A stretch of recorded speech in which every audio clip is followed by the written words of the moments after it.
Hi, my name's Karma Forney, and I'm going to give you a speech on the science of sleep. Imagine trying to use your phone with only 10% battery. It just doesn't work right, and it's not going to last very long. Now, think about your body and your brain running low on sleep. It's the exact same thing.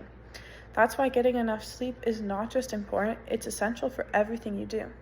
According to the survey that I held, 78% of you feel sleepy and drowsy throughout the day, which is a main indicator that you're not getting enough sleep.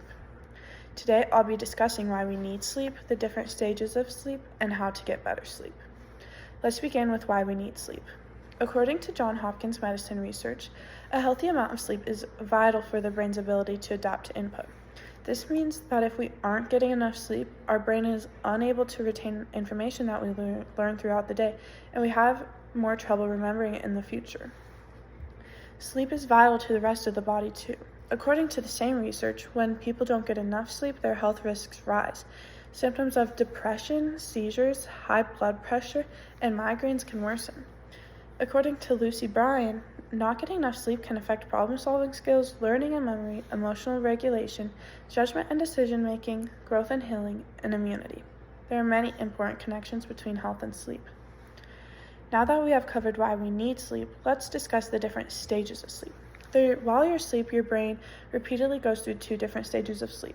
The first one is the non-REM sleep, and the second one is the REM sleep, which is rapid eye movement sleep.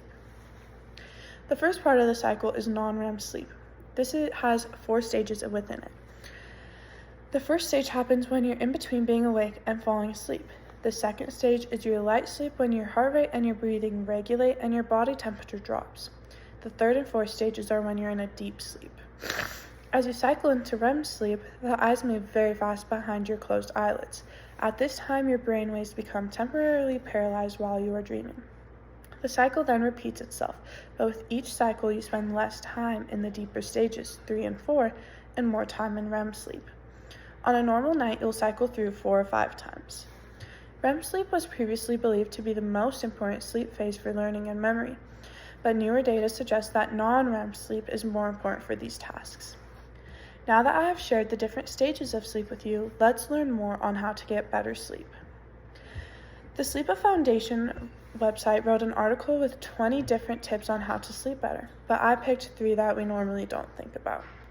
The first one is to set the thermostat between 65 and 68 degrees. You don't want the temperature to be a distraction by feeling too hot or too cold. The ideal temperature can vary based on the individual, so do what you think is best for you. The second tip is to set your alarms for the same time every single day. It's extremely hard for your body to get accustomed to a healthy sleep routine if you're constantly waking up at different times.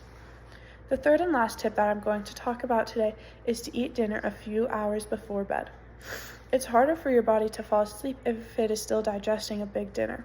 Try to avoid late dinners and minimize especially fatty or spicy foods. If you need an evening snack, try to eat something on the lighter side, like some fruit. Also, when you eat dinner very late at night, your stomach is having a hard time digesting, so a lot of people get this thing called GERD, where your stomach hurts all night long and you're not able to sleep, and then you wake up pukey and all of this other stuff. So try to eat earlier before bed. Now that I've taught you some tips for better sleep, let's revisit what I have discussed today. Today, I've told you why we need sleep, the different stages of sleep, REM sleep and non-REM sleep, and some tips on how to get better sleep. I hope you now understand the science of sleep and you're able to get better sleep in the future. Thank you.